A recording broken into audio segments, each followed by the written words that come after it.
Nina Barrett founded the indie bookstore Bookends and Beginnings in Evanston in June of 2014. Trained as a journalist, she's published 3 books with Simon & Schuster, and her 4th book, published in 2018 by Agate Publishing, is an insider's look at the Leopold and Loeb murder case called the Leopold and Loeb Files, an intimate look at one of America's most famous crimes. She also trained as a professional chef, and her food reporting for Chicago's NPR station earned her the James Beard Award for Best Radio Show 2 years running, 2012 and 2013. She occasionally serves as a judge for the James Beard Cookbook Awards. So we have the multi-talented Nina Barrett here. Typically, in an in-person webinar, we would be doing a PowerPoint presentation. That is a little bit challenging in a Zoom format. So what we have is a video of a taped speech that Nina presented at the U.S. National Archives in Washington, D.C. Am I right about that? Yeah. So I'm going to be sharing that webinar with you, and then I'll jump in at the end so we can get to Q&A, and we'll have an interview. We're going to not only talk about murder today, but of course, this book is very much about documents, and this whole trove of documents that it's based on. Really, it's a miracle that they even survived, because in 1924, when this case took place, there was no archive for the court. And so normally what happened at the end of a case like this is that all the documents got thrown away. Only because this case was so notorious, even as it unfolded in 1924, did a lot of the participants in the case walk away with documents that should not have been in their private possession. But because they did that, the documents were preserved and then resurfaced years later, and many of them, as David said, ended up in these Northwestern collections. So, and the story of the book begins, if we can forward the slide.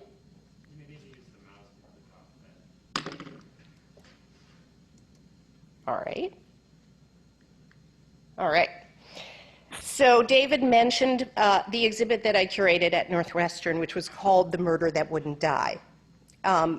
You all know this was the murder of 14-year-old Bobby Franks by Nathan Leopold and Richard Loeb. And I called it The Murder That Wouldn't Die because, besides being international news when it first happened in 1924, this is a story that just has kept coming back over and over again in the form of different books and movies and plays. So there was the drama Rope, which started life in 1929 as a play, and then was famously filmed by Alfred Hitchcock as a movie in 1948. There was the best-selling novel Compulsion, which was by Meyer Levin. And this was published in 1956 and went on to become both a Broadway play and a blockbuster 1959 film starring Orson Welles.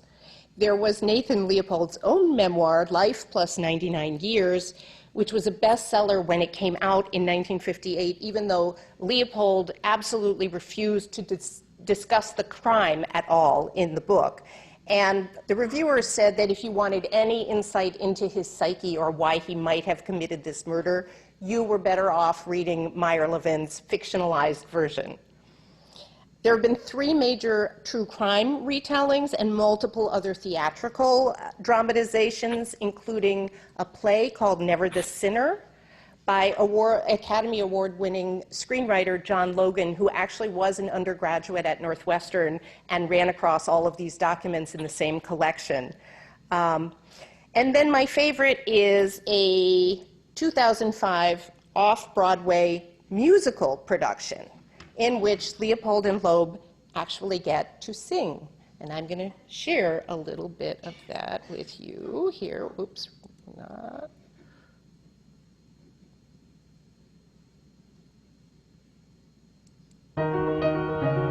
Hello, John. May I please speak to your brother?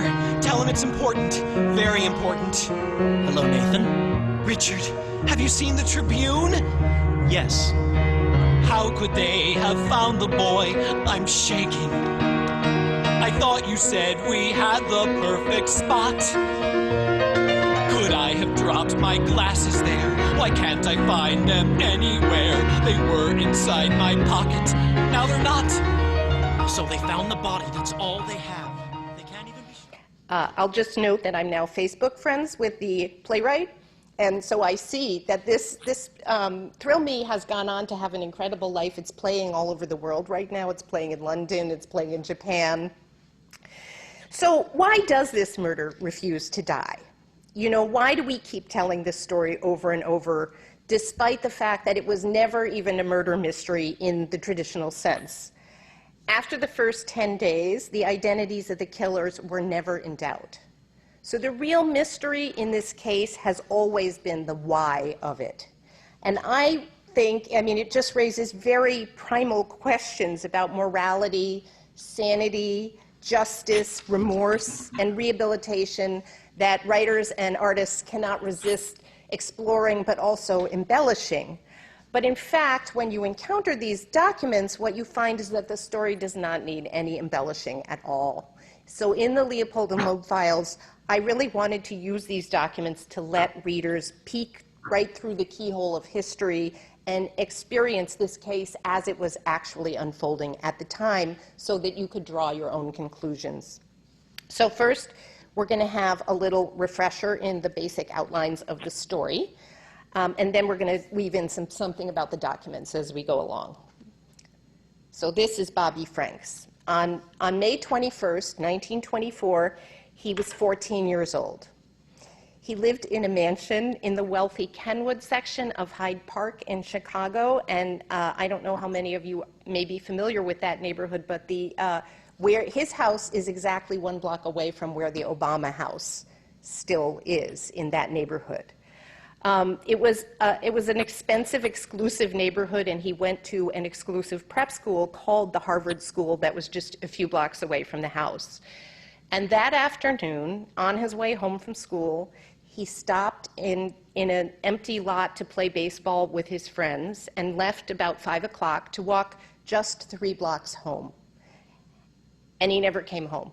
He just simply vanished. So that night, Bobby's parents got a phone call from a man who said that Bobby had been kidnapped. He said that in the morning the family would receive instructions about what they needed to do to make sure that Bobby was returned to them alive. Mrs. Franks promptly fainted. Mr. Franks spent that night in an anxious vigil with his friend and attorney, Sam Edelson. The next morning, and this is how the Chicago Tribune reported it. They said, just before 9:30 a.m., the special delivery letter addressed in ink and written on 2 sheets of paper on the typewriter with black ribbon arrived. Nerves whipped taut by an anguished all-night vigil almost broke as it was opened, and as Mr. Edelson said, its deliberate tone struck terror into our hearts. So the author of this note claimed to be named George Johnson. And this is what he said. I'm not going to read you the entire note, but I just want you to get a feeling for this, the tone. So, dear sir, as you no doubt know by this time, your son has been kidnapped. Allow us to assure you that he is at present well and safe. You need fear no physical harm for him, provided you live up carefully to the following instructions and such others as you will receive by future communications. Should you, however, disobey any of our instructions even slightly, his death will be the penalty. So the note said to secure $10,000 in old bills before noon and then to expect another call with further instructions. And it concluded, as a final word of warning, this is a strictly commercial proposition, and we are prepared to put our threat into execution should we have reasonable grounds to believe that you have committed an infraction of the above instructions. However, Should you carefully follow out our instructions to the letter, we can assure you that your son will be safely returned to you within 6 hours of our receipt of the money. So Mr. Franks went to his bank and immediately collected the money. But by the time the kidnappers called again later that afternoon, he was too distraught to pay attention to much of what they were saying on the phone, because he had just gotten another phone call, and this one was from a morgue near the Indiana border, where the body of a murdered boy discovered in a swamp that morning, right around the time the ransom note was arriving at his house, had been identified as Bobby's. And so this is the Chicago Tribune photographic page on the day that the news of the killing broke. And here you see over on your upper left, this is the iconic photograph of Bobby that almost always appears in any story about this case. This is Bobby's house in Hyde Park, and it's a little blurry, but you can see gawkers have already gathered outside to, crowd the house and stare at the poor Franks family. This is Mr. Franks. Here they actually published a photographic reproduction of the ransom note envelope. And of course, this is I think the most poignant thing on this page. It's the only two pieces of evidence that were found near the body, one of them being Bobby's knee sock, and one of them being this notorious pair of glasses. So the Leopold and Loeb case was often referred to in its day as the crime of the century. And this mystery of Bobby's murder just transfixed Chicago for the next 10 days. Why would a murderer bother sending a ransom note apparently after he had already murdered the boy? And why would anyone well-educated enough to write such an eloquent, almost literary ransom note be in the kidnapping business in the first place? That is an unusually well-written ransom note, and in fact, detectives also immediately noticed that it sounded suspiciously as if it almost had been plagiarized from a fictional ransom note that had appeared in a recent issue of Detective Story magazine. And when the true identity of George Johnson was revealed 10 days later, the story really went from being a Chicago sensation to being a nationwide sensation. And you can see here in this picture that this is not the Chicago Tribune anymore. This is the Boston Globe with this headline, "Two college men confess to murder of Frank's boy." So George Johnson turned out to be Nathan Leopold Jr. and Richard Loeb, two reportedly brilliant University of Chicago students from wealthy, socially prominent families who were neighbors, and in fact, in Loeb's case, a cousin of Bobby's. So the focus of the story immediately shifted from the who to the why. They had not needed the ransom money. They had no personal grudge against Bobby. In fact, they had pretty much randomly selected him as their victim after stalking a number of other classmates of his that afternoon.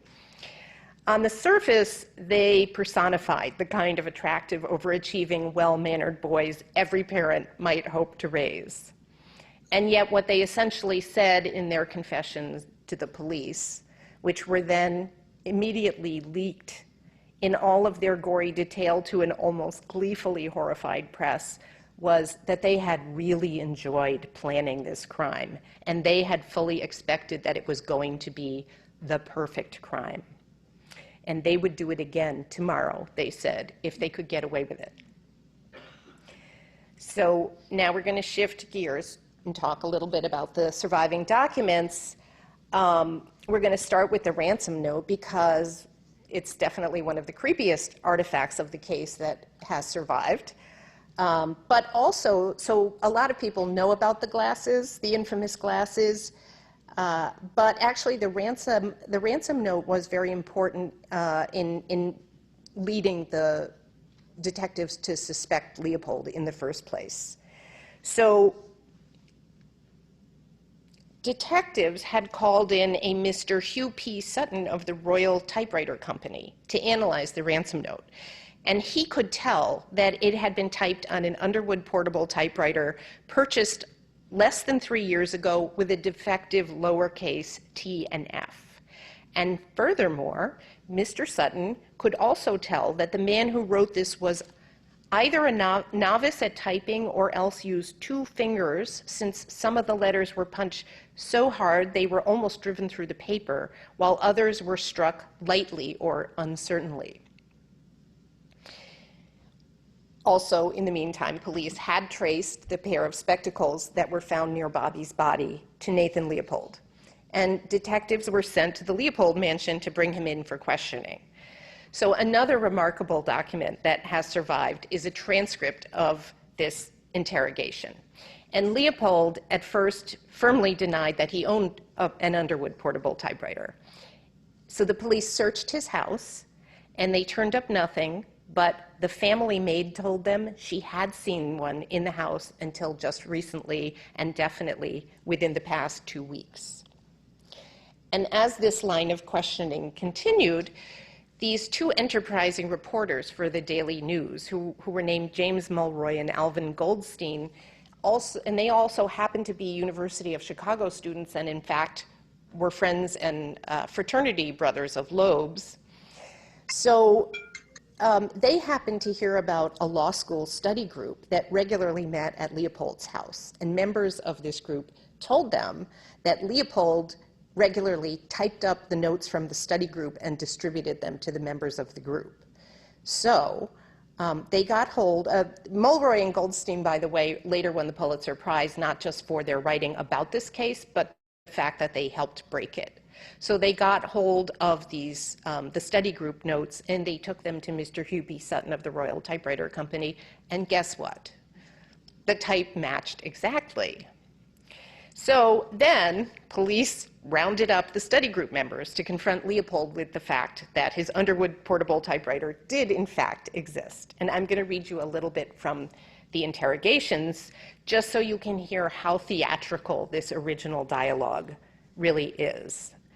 And so Leopold, by the way, has now admitted that as recently as 2 weeks ago, he may have had a typewriter, but he can't remember what happened to it, he says. His questioners here are Police Captain Shoemaker and Assistant State's Attorney Joseph Savage. And one thing I also find incredibly interesting and very poignant about this excerpt is Sam Edelson is also present. And you may remember that I said he was the close friend of the Franks family, who was there with Mr. Franks that whole night, the first night that Bobby was missing, and was there when the ransom note arrived.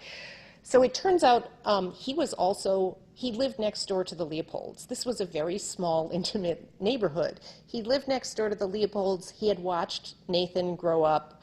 In the beginning, he told detectives there was no way that this boy could be mixed up in something like this. But what you hear in the excerpt I'm about to read you, he's in the room, and you can hear it dawning on him that Nathan is not as innocent as he is asserting that he is. So Captain Shoemaker says, "You lose your memory, do you?" And Nathan doesn't respond. And Savage says, "I'm going to give you credit for one thing. I think you've got the most remarkable memory of any man I ever came in contact with, for age or otherwise. Now, I sat and listened to you yesterday go back 3 and 4 weeks, and in detail minutely describe your actions as to just what you had done day in and day out, what you did this day, what you did that day, and in detail. Can't you think, Nathan, where that typewriter came, how it happened to come into the house, and how it happened to go out, or whether it is still there?" And Leopold says, "I think very probably that if I had been present when the typewriter was brought in the house, and when, if a remark was made about it, that I should certainly remember it, yes, but..." And Savage says, "Well, Nathan, you know, even if you weren't present, there would be something in the way of a letter or note or telephone conversation or something else telling you that the typewriter was there, and you are not one who will forget dates or times or anything else." And Leopold says, "No, I will tell you, this has got me pretty worried." And Edelson says, "Well, I think it would worry you a little bit." And Leopold says, "I am sorry, I am doing the best I can. I don't remember when or how that typewriter got in or out." And Edelson says, I think you are doing the best you can. The question is whether you are doing well enough. So he is not doing well enough. And even though that isn't quite the thing that triggers his confession, you can really hear the noose tightening around his neck. So now we are going to turn to the confessions, because if you want to know what happened to poor Bobby Franks on his way home from the baseball game that day, who better to tell you than Nathan Leopold himself in his confession. And here I'm just going to show you a page from the book so you can see the way it's laid out. So over there on to your left that's a scan of the actual first page of his confession. I'm not using scans mostly through the book. You can see the excerpt then printed on the other page. Each one of the document excerpts, because I went through 10,000 pages of documents and only took out the most interesting, exciting, relevant parts. And then each chapter opens with this little bit of narrative so you can follow the story from beginning to end. And then over there in the margin, you see what I call a news clip, which is you see how the story is unfolding in the press. And that is often very colorful and not entirely factual, I will say. Okay, so the context for what I'm about to share with you from Leopold's confession is he has now begun narrating the story of the murder for the police as a series of problems that they had to solve in the planning. For instance, how they were going to notify the family, how they were going to get the ransom money. And I think what comes through in his voice is this very clinical, disinterested intellectualizing that he became famous for of something that is actually really horrific. So he says, the next problem was getting the victim to kill. This was left undecided until the day we decided to take the most likely looking subject that came our way. The particular occasion happened to be Robert Franks. Richard was acquainted with Robert and asked him to come over to our car for a moment. This occurred near 49th and Ellis Avenue. Robert came over to the car, was introduced to me, and Richard asked him if he did not want to ride home. He replied no, but Richard said, well, get in a minute. I want to ask you about a certain tennis racket. After he had gotten in, I stepped on the gas, proceeded south on Ellis Avenue to 50th Street. In the meantime, Richard asked Robert if he minded if we took him around the block, to which Robert said no. As soon as we turned the corner, Richard placed his one hand over Robert's mouth to stifle his outcries. With his right, beat him on the head several times with a chisel especially prepared for the purpose. The boy did not succumb as readily as we had believed. So for fear of being observed, Richard seized him, pulled him into the back seat. Here he forced a cloth into his mouth. Apparently the boy died instantly by suffocation shortly thereafter.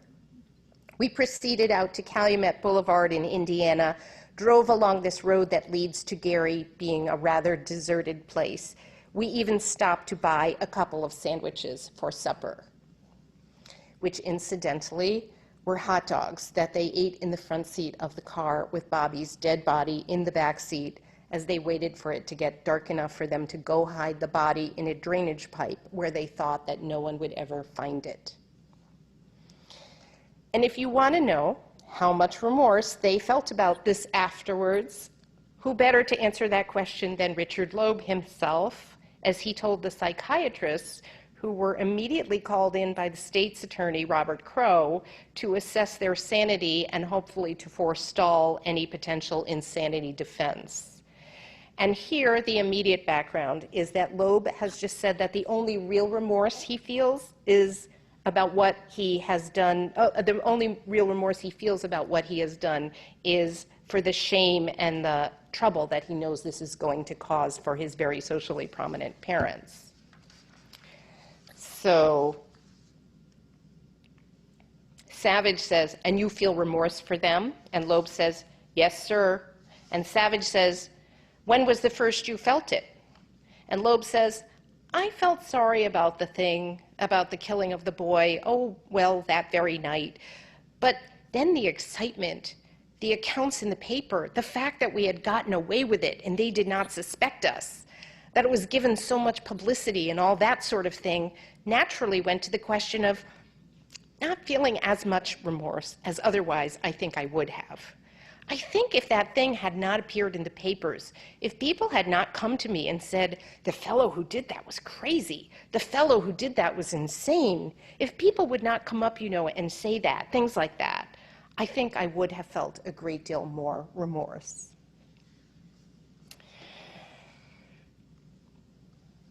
So this brings us to the point where Clarence Darrow, possibly the most famous attorney in US history, enters the picture. Even at the time, he was known as the attorney for the damned because he took underdog cases that no other lawyer would touch, and he always won them. He also lived in this neighborhood in Hyde Park, and he had a long-standing friendship with the Loeb family. So when State's Attorney Robert Crowe publicly announced following the boys' confessions that he had an airtight, quote, hanging case, the Loebs went straight to Darrow's apartment and almost literally beat his door down in the middle of the night and begged him to take on their defense. So there were two very good reasons why Darrow tended to win these cases, and both of them are very colorfully illustrated in these documents. The first is that he was a brilliant legal tactician, and the second was that he was an exceptionally engaging and persuasive extemporaneous speaker. So it seemed completely obvious to everyone at the time that the only possible way that Leopold and Loeb could avoid the death penalty for a crime that cold-blooded, to which they had very unambiguously already confessed, was by pleading not guilty by reason of insanity. So Darrow accordingly summoned a team of the nation's then most prominent psychiatrists to examine Leopold and Loeb to document the exact nature of their insanity. And their findings are detailed in the Hulbert-Bowman reports, which have also survived. But then on the morning that court convened, Darrow shocked the world, and especially the state's attorney, by entering a plea of guilty. He was not going to contest the sanity question because that would have required a jury to decide. And it was quite obvious to him that any jury was going to want death for such shocking crime. But by pleading guilty, he could skip the trial phase of the case and just go straight to sentencing. And that would be in the hands of a single judge. So he was gambling that any reasonably enlightened, conscientious judge was going to be much less likely to want to shoulder the sole responsibility for putting two teenage boys to death. So this tactic led to a fierce three-day argument between Darrow, who still wanted to introduce the findings of the psychiatrists in order to gain sympathy for the clients and hopefully to mitigate the sentence, and Crowe, who kept insisting that if Darrow thought that the boys were anything short of legally sane and fully responsible for their actions, the psychiatric testimony was irrelevant and shouldn't be admitted, but if he wanted it in there, then they had to call the jury. So Crowe suggested, in fact, that Darrow's psychiatrists had diagnosed Leopold and Loeb as insane, but then once Darrow himself changed his tactics, his psychiatrists had revised their diagnosis to suit his legal strategy, a charge that they vehemently denied, but I want you to remember that. So by then, the permanent caricatures that we have of Leopold and Loeb, if you have any sense of, that they're not just Siamese twins, but what their different personalities were like. So this is Leopold here in the middle, and he's the one who's famous for being the sort of cold-blooded Nietzschean Superman who spoke 15 languages and thought he was above conventional morality. If you've ever seen the movie Rope, that's a lot of what that movie centers around. And then Loeb, who's over here, he is the smooth socialite big man on campus who secretly fantasized that he was a master criminal. And just so you know, this is the judge here, and they were just doing a little field trip out into the courtyard to look at the murder vehicle, which was out there, and they went out to look at the back seat. So the court transcript shows Darrow doing everything possible to humanize Leopold and Loeb. The whole defense team referred to them as Babe and Dickie, which were their childhood nicknames. And Darrow leaked these supposedly confidential psychiatric reports to the press, and they were just full of all this incredibly intimate detail about the boys' childhoods. And they mainly came to the conclusion that the boys were the victims of the extreme wealth of their families. And this is because their upbringing had mainly been left to governesses and nurses, and these were, of course, lower class women with all kinds of mental, emotional, and social inadequacies, the psychiatrist said. And in one case, they even complained about the one governess's very vulgar taste in dress, which, as we all know, can lead to raising a murderous psychopath. So Darrow's closing argument took 3 days and was an absolute masterpiece of its kind. And I want to share a very small section of that with you because I think that also really exemplifies his voice and this famous and completely distinctive rhetorical style that he was famous for. And it also raises in a nutshell some of the points that people find most haunting and troubling about this case. So he says, "No one knows what will be the fate of the child they get or the child they bear. And the fate of the child is the last thing they think of." He means while they're getting it. "This weary old world goes on begetting, with birth and with living and with death, and all of it is blind from the beginning to the end. I do not know what it was made these boys do this mad act, but I do know there is a reason for it. I know they did not beget themselves. I am sorry for the fathers as well as the mothers, for the fathers who give their strength and their lives toward educating and protecting and creating a fortune for the boys that they love, for the mothers who go down into the shadow of death for their children, who nourish them and care for them, who risk their lives for them, who watch them with tenderness and fondness and longing, and who go down into dishonor and disgrace for the children they love. They are helpless. We are all helpless. But when you are pitying the father and the mother of poor Bobby Franks, what about the fathers and mothers of these two unfortunate boys? And what about the unfortunate boys themselves? And what about all the fathers and all the mothers and all the boys and all the girls who tread a dangerous maze in darkness from the cradle to the grave? And do you think you can cure it by hanging these two? Do you think you can cure the hatreds and the maladjustments of the world by hanging them? You simply show your ignorance and your hate when you say it. You may, here and there, cure hatred with love and understanding, but you can only add fuel to the flames by hating in return." So Darrow had the whole courtroom in tears for much of that last 3 days. And the 2 points I just want to highlight from that speech are, first of all, this idea of social justice. So how do we respond as a society to evildoers in our midst when there is just absolutely no question about whether they did it and whether they feel remorse for it, which in this case they clearly didn't. But the other question that I think really haunts parents whenever they hear the details of this case is he's posing the question, which kind of suffering would be worse for you, the parent? If you were the parent of this murdered child who never came home from school that day and was never going to come home again, or if you were the parent of one of these children who you just had discovered was capable of committing an act like that, and you had to live the rest of your life with that knowledge. So in the end, Judge John Caverly did not sentence Leopold and Loeb to death, declaring that the defendants were simply too young to be executed. He said, "This determination appears to be in accordance with the progress of criminal law all over the world and with the dictates of enlightened humanity.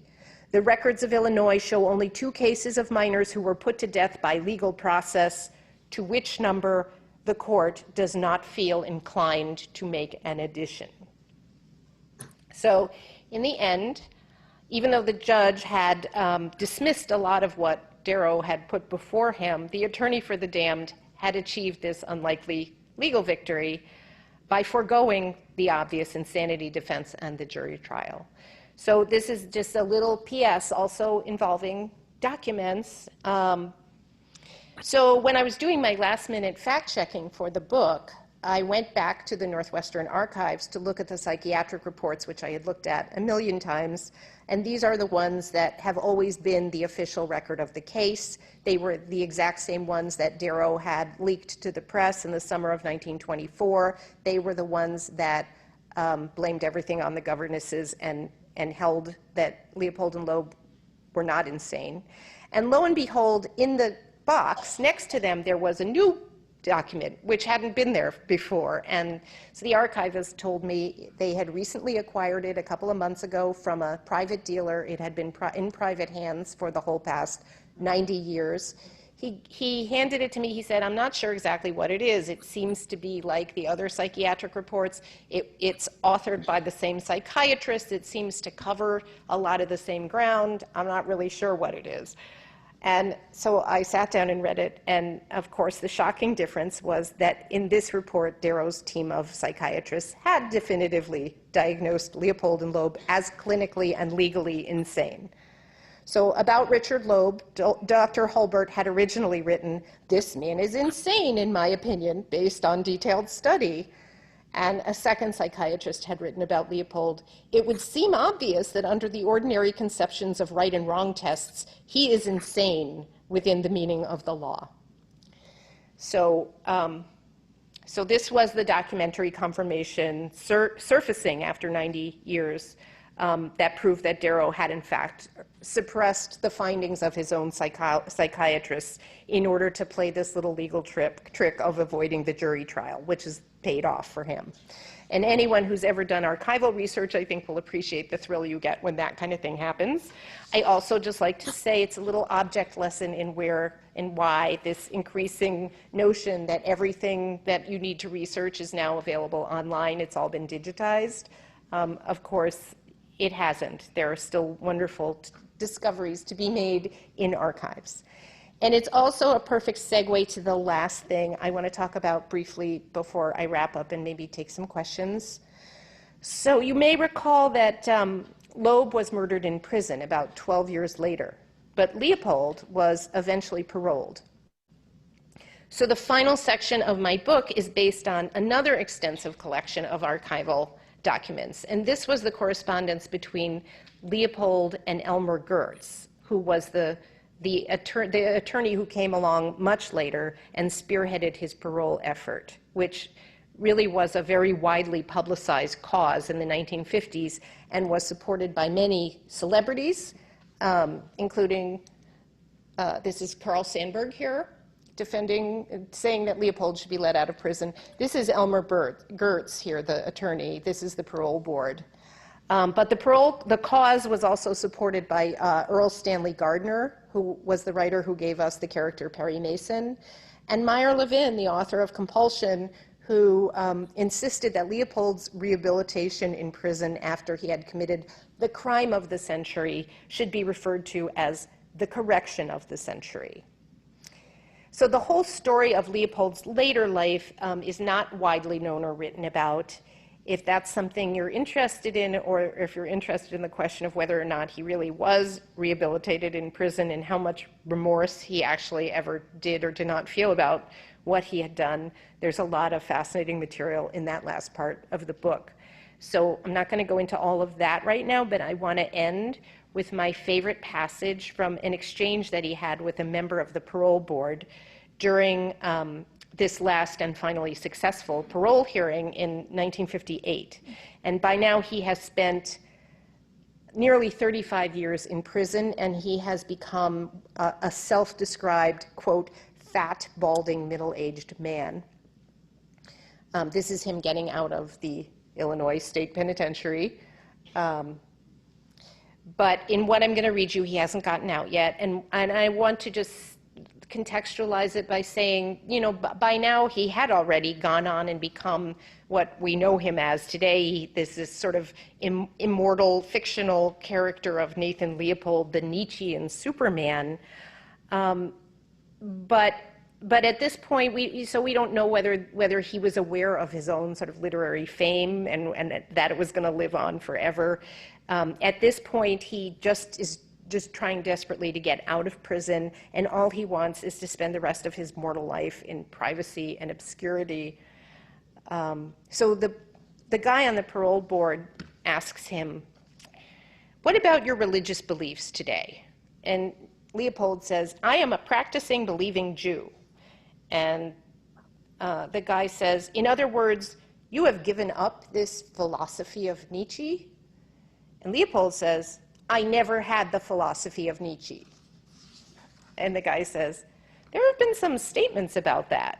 What is your philosophy today? Tell me about your religion. What do you believe in?" And Leopold says, "I believe in the existence of one God, creator of the world. I believe he has given us the laws and commandments through Moses on Mount Sinai. I believe the essential part of the moral law is summed up in the Ten Commandments. I believe in the trials and laws of my religion, faith, Judaism. I studied art in this prism. I learned Hebrew. Are there any specific questions I can answer?" And the guy on the parole board says, "Well, that answers the question pretty well. So you have gotten over this superego that prevailed in you?" And Leopold says, "I have gotten over being 19. We have a bunch of questions. Thank you so much. That was a fabulous interview. You're welcome. I've never given that talk without actually giving the talk. It's very funny to sit here and watch me give it without actually giving it. But one thing that I found that was fascinating reading the book, could you please tell the story about how all this came to be? The young man who went to the library to pull up the documents. I thought that was an interesting way to begin. yeah, so the book opens with the idea that it's sort of an archaeology of this case, in that, if you think about like Troy as this mythological city that later, there were all these myths and legends that grew up around it, but later archaeologists were able to go back and like dig up the real remnants of the real city. So the book opens with this idea of archival work as a similar kind of archaeological work, because so documents, as I said at the beginning of that talk, normally at the end of a case like that in the 1920s, they just would have been chucked in the garbage because there was no archive. But because this case was so notorious and the documents themselves were so notorious, a lot of people walked away with stuff in their personal possession. And it was in private hands, it got lost. But so the guy his name is Kevin Leonard. He's currently the head archivist at Northwestern. But in the 80s, when he was an assistant archivist, and he was given this very unglamorous task of going down to Northwestern University Law School and basically going through a bunch of documents that were in piles and piles of boxes and dividing them up into what needed to be saved for posterity and what could be thrown out. And he was carting these boxes back up to Evanston that were going to be saved. And it went on all day, and it was dirty work, and he was tired, and he was about to make his last run up to Northwestern, and he had worked his way to the very back of this room where the stuff that had been there the longest was. And on the floor, he sees this paper bag. And he thought a little bit about whether he really wanted to open the bag or not, because he has this like morbid fear of spiders, and he thought probably there were spiders in the bag. But then his archival instincts got the best of him, and he unrolls the bag and he sticks his hand in. And the first thing he pulls out is this yellowed note that says, "Dear sir, you probably know by now that your son has been kidnapped." And he looks at this note and he thinks, what? So he sticks his hand into the bag again and he pulls out this envelope with this handwritten address on it, addressed to Jacob Franks. And, you know, Kevin grew up in Chicago, where this is legend, this is mythology. The minute he saw the name Jacob Franks, he knew that he was holding the original ransom note that Leopold and Loeb sent to Bobby's parents. The bag also turned out to contain the original psychiatric reports that Darrow had commissioned, and it also contained the 500-page document that was this word-for-word interrogation and confession. So none of, you know, that stuff would have just been lost if he hadn't happened upon that bag, and, you know, who knows how long it had been sitting there. Yeah, I thought that was pretty amazing. Nina, can you talk about how the role of the families, all three families' wealth contributed to the situation as a whole? I know Darrow mentioned it in his defense, that the only reason that this was a death penalty case was because of the wealth of the families. What's your point of view? Well, there are a lot of different ways you could approach the theme of wealth in relation to this case. I think these days, you know, people at the time were fascinated by it because it was about wealth. They just, you know, to think that such a crime could happen among such proper, socially prominent, wealthy people was just, obviously that was the titillating, sensational thing for people. I think now we would tend to say, oh, privilege, you know, why does this one crime that happened among privileged, wealthy white people 90 years ago matter when, you know, we have these regular murders that are, you know, go on all the time now, and every single human who gets murdered is important. Why is this one so much more important? For me, what it boils down to, what I think that this story is about at some level that makes it such an enduring story that people are fascinated by it, is, to me, this is a story about the American dream. Because although all three of these families were very wealthy when the crime took place, they were also just the first generation out of immigration and poverty themselves. They were all German Jews. All the fathers had come to this country with basically nothing, and they had made those fortunes themselves. And they had taken the money, and they had done exactly what you're supposed to do when you come to America and make a fortune. You're supposed to move to a great neighborhood and build a McMansion and try to get your kids into Harvard and Yale so that they will, you know, become entrenched in the American aristocracy in the next generation. And that's what these three families were all in the process of doing. The fact that these children who they were about to send to, you know, Leopold had been admitted to Harvard. He was going to Harvard Law School that fall if he hadn't gotten nabbed for murder.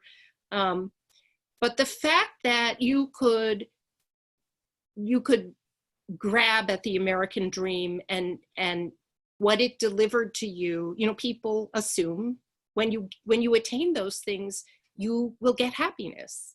And the fact that these families had done everything they were supposed to do, and the outcome was these two boys who clearly had no empathy, who clearly had no compassion, who were capable of taking the life of this little kid from the neighborhood as a sort of joyride for themselves. I think that's unfathomable for most people, and it really calls into question about, you know, what does success as we generally describe it, how deep does that really go? Right. I'm going to take some questions from the participants.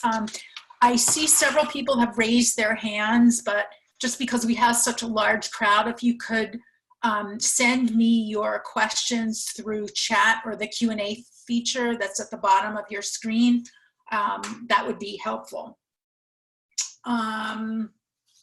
Okay, so one person would like to know, her comment is, or his comment, I saw Leopold's glasses at an exhibition at the Chicago History Museum the other year.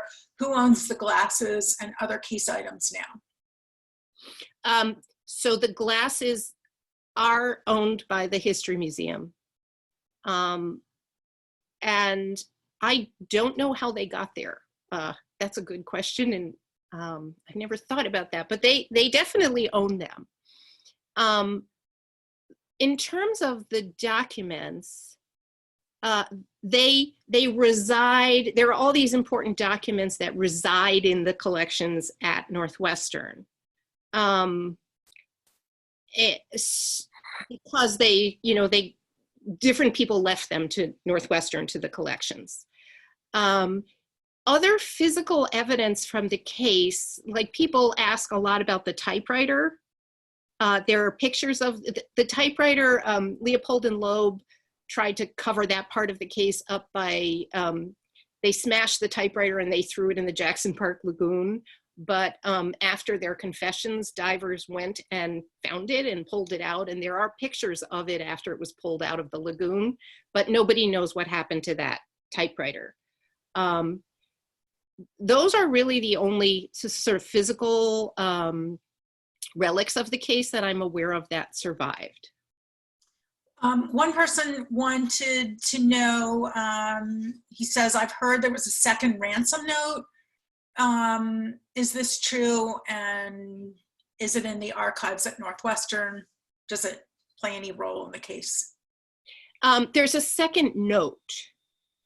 It isn't a ransom note. It is, they had this really elaborate scheme where in order to get the ransom money, Mr. Franks was supposed to go get on a train, and it was a train where Loeb had already gotten on the train before, and he had planted this second note in like a little mailbox thing on the train, and Mr. Loeb was supposed to go retrieve that note, and it would have more instructions about when he was supposed to throw this money off the moving train.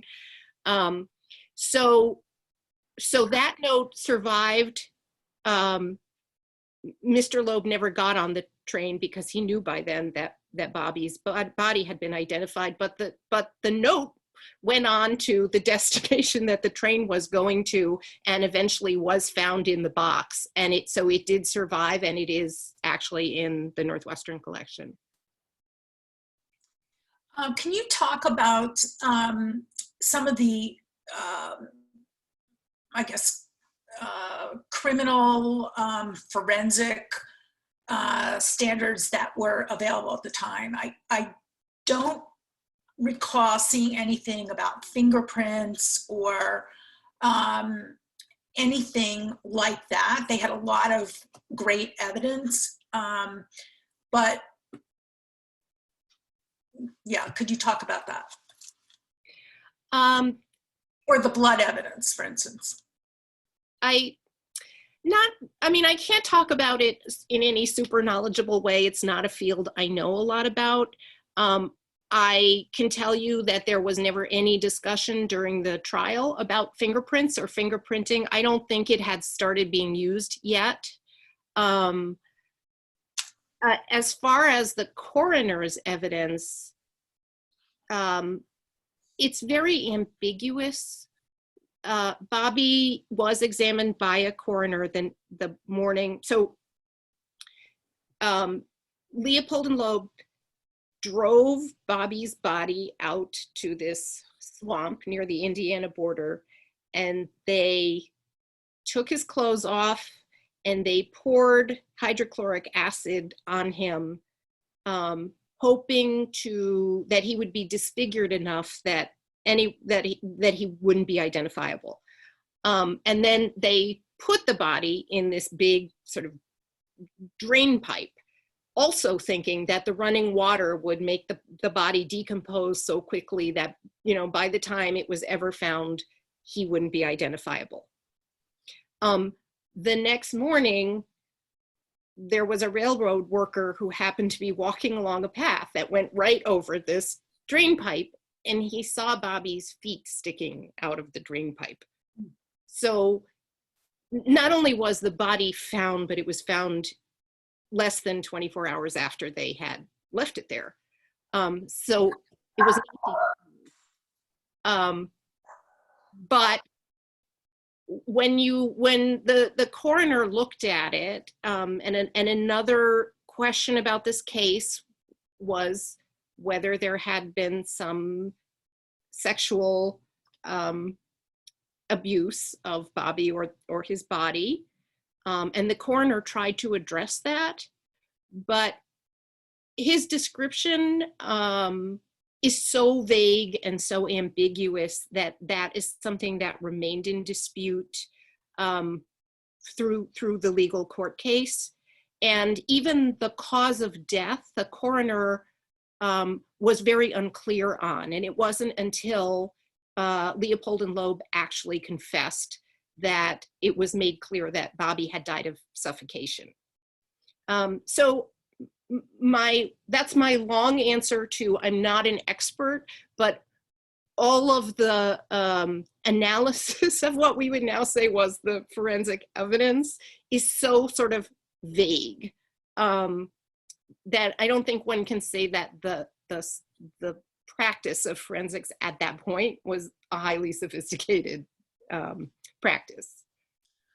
Okay, thank you. One person wanted to know about what extent was the ransom money itself the motivating factor in the murder, or was it more the thrill of just get away with it? Yeah, I mean, what they're famous for saying in the confession is they did it for the thrill of it, the thrill of the thing. They really didn't need that money. They both had allowances from their very rich fathers. They both, owned their own cars, and this is 1924. They lived in these big houses with, coach houses and chauffeurs who took care of the family's fleets of cars. Leopold was, so he was, as I said, he was going to go to Harvard Law School that fall, but he was scheduled to spend the summer in Europe doing that gentlemanly grand tour of Europe. And his father had already gotten him a ticket on the Mauritania, and he was scheduled to sail in June. They were living this whole very F. Scott Fitzgerald, the rich are different from you and me, 1920s lifestyle. And I think that the money for them was more of a, Loeb was this huge fan of crime fiction. And a lot of the planning of this case was based on these stories that he did read in Detective Story magazine. So you had to have a kidnapped victim, you had to have a ransom note, and you had to have, you had to ask for ransom, because otherwise, you were just going out and murdering someone, and that wasn't as much fun as tricking this poor innocent boy's father into thinking that he'd been kidnapped. So in the way that this whole thing is so unbelievably horrible, they went to so much trouble to do basically a big, awful practical joke. And the money was just a part of the practical joke. They certainly did not need it. Yeah. A lot of people are asking questions about the families all knew one another.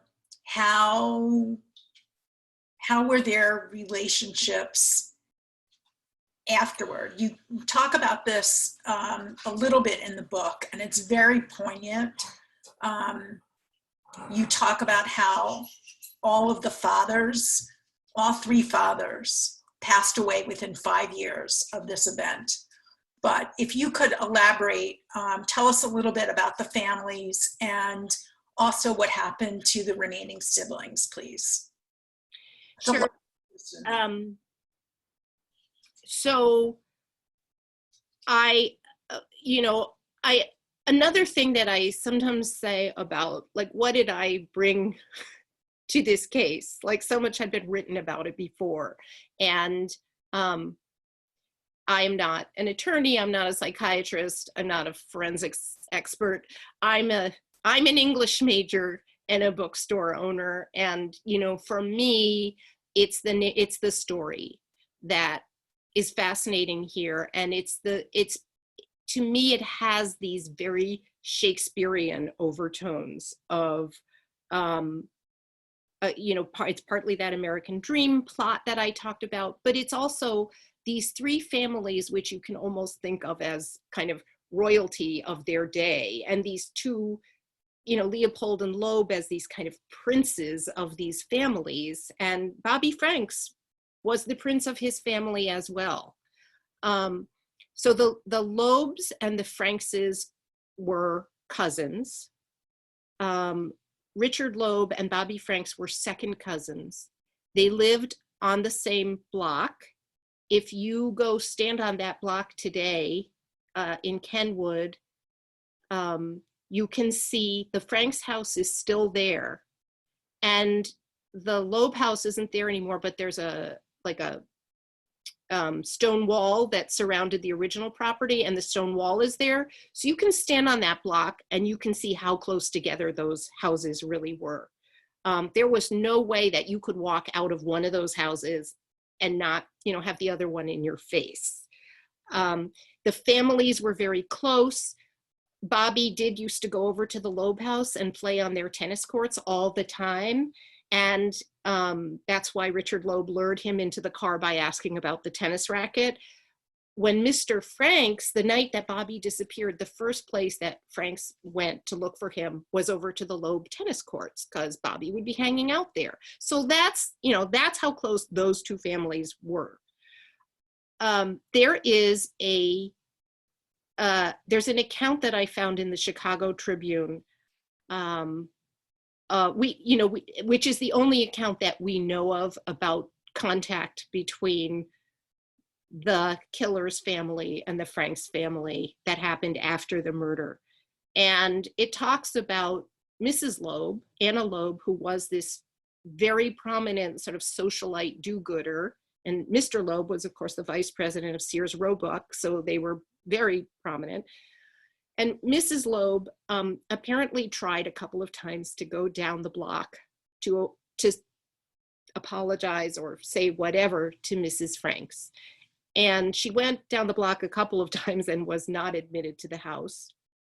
And then the third time, they let her in, and she got in to see Mrs. Franks.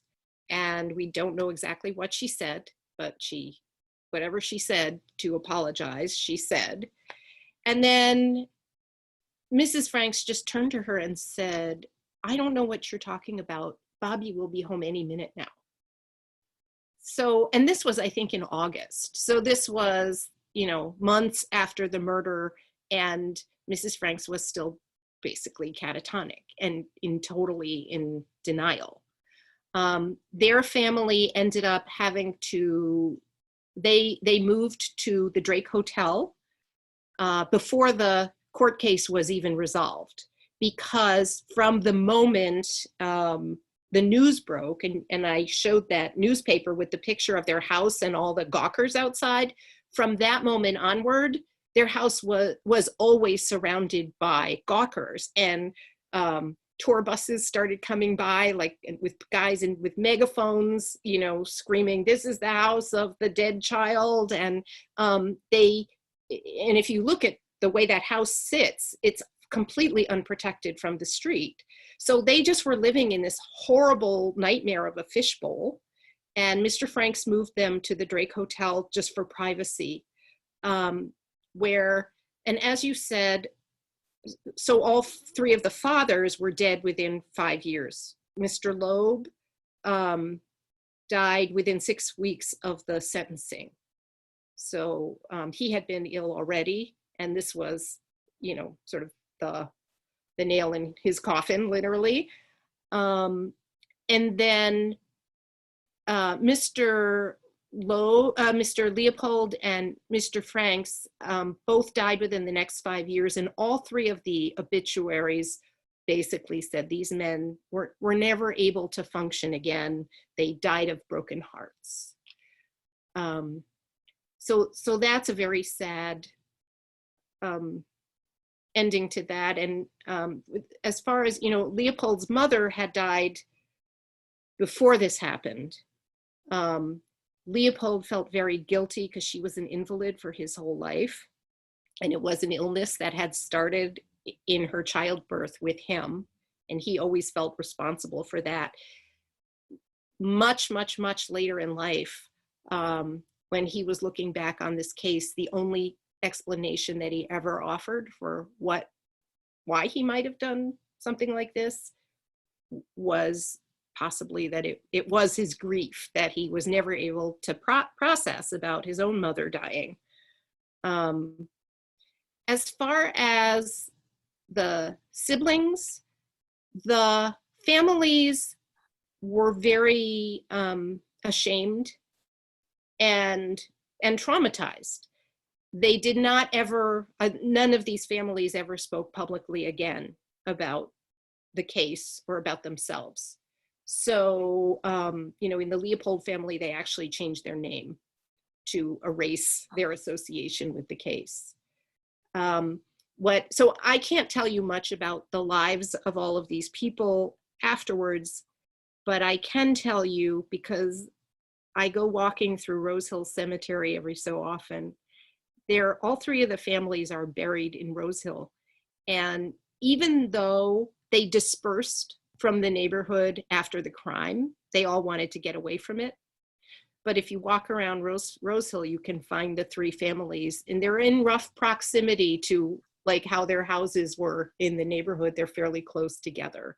And all three of these families, everyone in them except for Leopold himself and Loeb himself, is buried there for, you know, spending the rest of eternity together. Can you, do you know anything at all about the Franks siblings? What happened to them? Well, I'm a little, you know, what I'm wondering, because when I give this talk live, there's always people in the audience who know people, because this, you know, Chicago's a small village. I know they dispersed to the suburbs. I know that Bobby's older brother also died fairly young, I think in his 30s. But his sister Josephine lived to be, I think, 104. So, and died, you know, only fairly recently, like after 2000. I know there are children, and I know there are descendants, and I have had descendants of the Loeb family show up at my talks and want to talk to me afterwards, because in their family they weren't allowed to discuss this ever. And I've kind of been waiting for someone from the Franks family to show up at one of the talks, because I myself am very curious, like what was the legacy of this in their family, but I don't know personally anything about it right now. Okay. So far, no one has raised their hand to indicate that. One person says, I grew up in Hyde Park. She's in her 80s and grew up knowing about the murder. Both families moved to the suburbs. Some changed their names. I went to high school with a Leopold relative, and my sister had a Loeb in her class. Mm-hmm. So one person would like to know, was Nathan in love with Richard? Okay, so I think that's, again, a question that we might answer very differently today from how it might have been answered back then. And people will usually ask, were they lovers? And I think that depends what you mean by love and what you mean by lovers. I mean, there was a sexual relationship. And it appears that Leopold was much more interested in that than Loeb was. They had this actually explicit arrangement.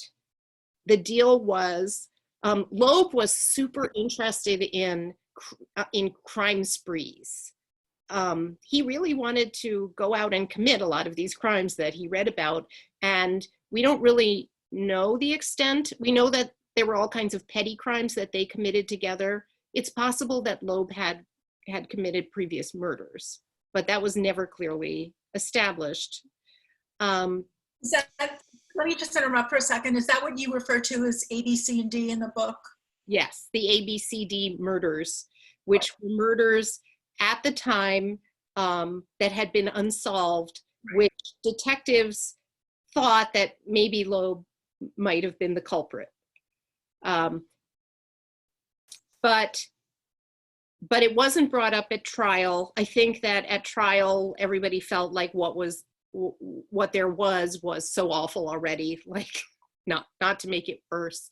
And the psychiatrists who talked intimately with Leopold and Loeb about almost everything else, explicitly, they acknowledged in their report that they had stopped short of talking to Loeb about the ABCD murders. And they essentially suggested that that wasn't forensically a very good, it wouldn't be a good idea to know more about that than they had to know. Anyway, back to the question of were they lovers? Did Leopold love Loeb? So they had a very explicit, it was like their business arrangement was Leopold wasn't that interested in the crime spree stuff, but he would go along as Loeb's sidekick. And Loeb rewarded him with sexual favors. And that was their deal. I think it was all talked about at the time. It was talked about in the context of perversion. Now, one of the psychiatrists suggested that perhaps boys and kids generally do a certain amount of sexual experimenting, and that would be natural, which was the state's attorney was horrified by that in suggestion that sexual experimentation might be normal or natural. So again, that added to the sensationalism and the titillation of this case, that there was this whole kind of homosexual activity that was involved. I think Leopold also said many years later, to the end of his life, people who visited his home in Puerto Rico after he got out said there were two pictures that he had in his house framed next to each other, and one of them was a picture of Clarence Darrow, and one of them was a picture of Richard Loeb. And Leopold also told the parole committee, and these are the people who, you know, he was begging to let him out of prison. And he told them that Loeb was the best pal that he ever had, and that he understood that Loeb, you know, that Loeb had had some problems, and Loeb got him into the worst trouble he ever got into in his life, but still, Richard Loeb was his best pal. And he just maintained that to the end of his life. So I guess you could say that he was, you know, he certainly carried a torch for Loeb for the rest of his life. Can you talk about the end of their lives? How they, Yes. Loeb was killed in prison and Leopold died in Puerto Rico, but can you elaborate a little bit, please? Yes, so Loeb died in prison after 12 years of imprisonment. He was slashed to death by a fellow prisoner. They were alone together, locked in a private shower with no clothes, that in a private shower that they shouldn't have been in the first place. And this other prisoner slashed him so badly that he was taken to the prison infirmary and he bled to death. And by the way, Leopold, got to the infirmary and was holding Loeb's hand as he bled to death and died. The other prisoner accused Loeb of having made a sexual advance that was unwelcome, and that apparently justified him slashing Loeb something like 60 times. There's a really famous story that goes along with how this was reported in the press the next day. And I went to journalism school and practiced as a journalist, and this was widely known in the journalism world for decades as a factual story about the most brilliant newspaper lead ever written. The lead is, of course, the first sentence that's supposed to grab you and get you to read the story. So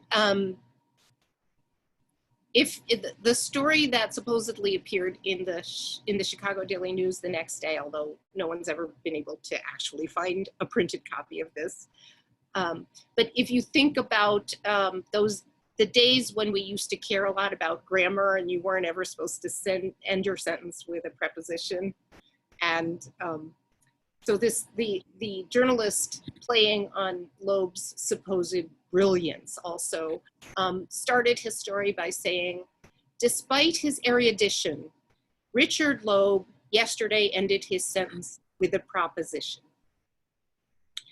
So as I say, I mean, this lead is just legendary in newspaper circles. I went back and looked and tried to find it. Other people have tried to find it. Of course, the only thing that exists anymore is microfilm. Most of the paper has been thrown out, and there were multiple editions of newspapers in a day, and they would only microfilm one of them.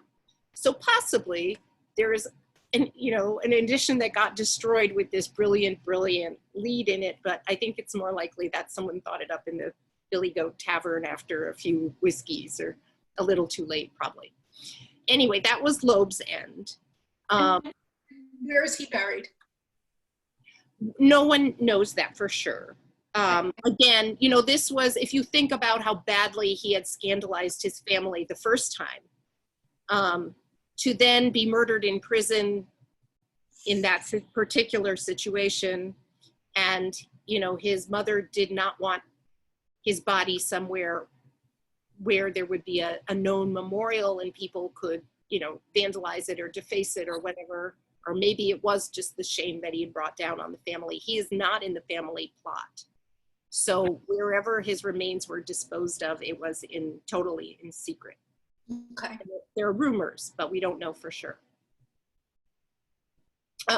Leopold, as I say, did finally manage to get out of prison, and he went to Puerto Rico. He married a widow. He served parole for 5 years, and then, was released from parole, and then he was able to travel the world, which is what he'd always wanted to do. He led a fairly modest, unremarkable life. There is a lot in the final section of my book. He kept up a very intimate correspondence with Elmer Gertz, who was the attorney who got him paroled, for the rest of his life.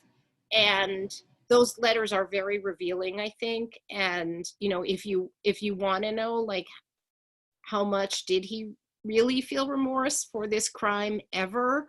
I think that part of the book, just reading his letters, gives you some insight into whether he did or he didn't. Eventually, when he died, he donated his body to science.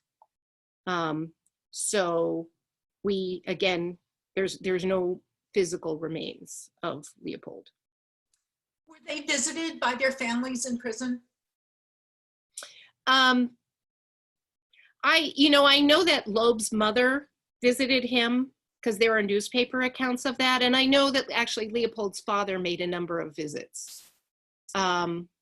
So yes, they were, I don't know how regularly, and I don't know how long it went on.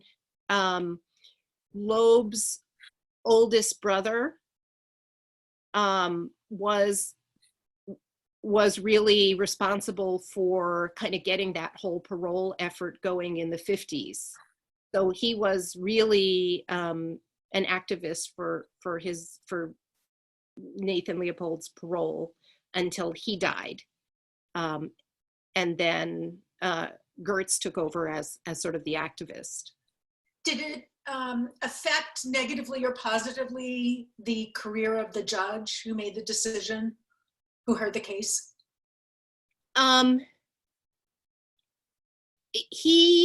His name was John Caverly. I don't think it had a long-term negative effect. In the period between when the court case recessed and when he had to make his, and it was a sentencing hearing, it wasn't a trial, but there was like a week or something between the time the sentencing hearing was done and when he announced what his sentencing decision was. There were a ton of death threats to him. There was a prank call to his wife saying that he had died, that almost gave her a heart attack. People, Darrow said over and over again, and that, he believed that if there had been a trial by jury, there was no question that the citizens of Chicago would have executed Leopold and Loeb.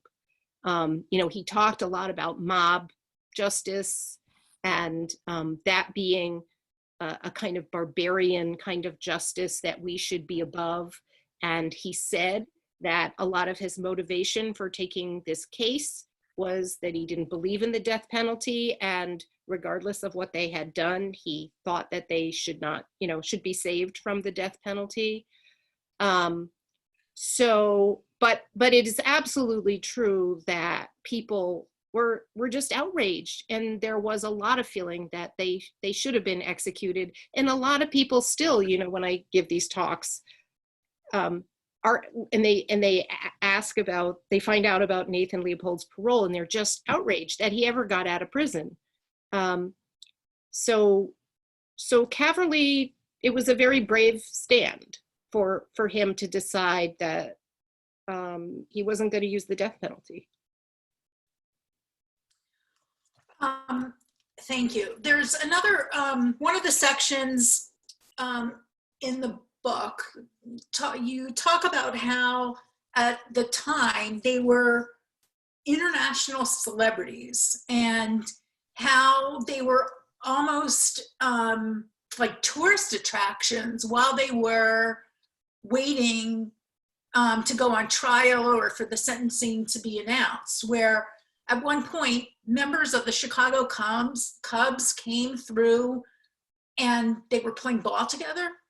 Can you talk about that? I mean, that whole, what led to this?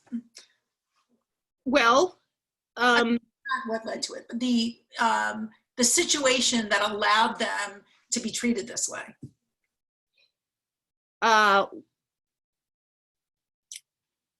Well, I mean, it was a very different time. So for one thing, the media had way more access to them than would be true now.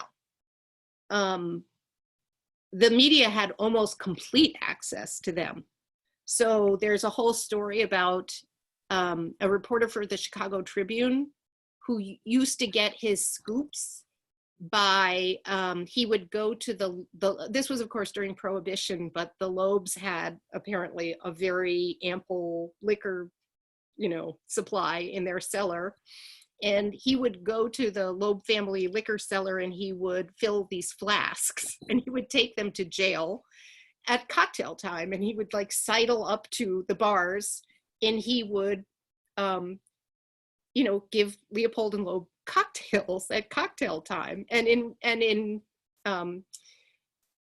as their thanks, they would like say something outrageous that would then get quoted in the newspapers. Everybody was trying to sell newspapers. It was really the era of sensational journalism. And so, and the other thing is, even the people who didn't have direct access to them, the kind of writing, the kind of color commentary that you found on this case, which I do extensively document in the book, Yes. is more akin to like football color commentary. The press from the beginning made them into heroes. And, there's a reporter like that at the beginning when they haven't confessed yet, but she's describing, and of course she wasn't in the room while Leopold was being interrogated, but she, like fabricates this whole scenario that makes it sound like she is in the room, and he's fielding questions like some kind of just like brilliant, heroic. He's so much smarter than the detectives are. He's this new breed of, smart, clever, poised University of Chicago genius who's not at all flustered by having the detectives, lob questions at him.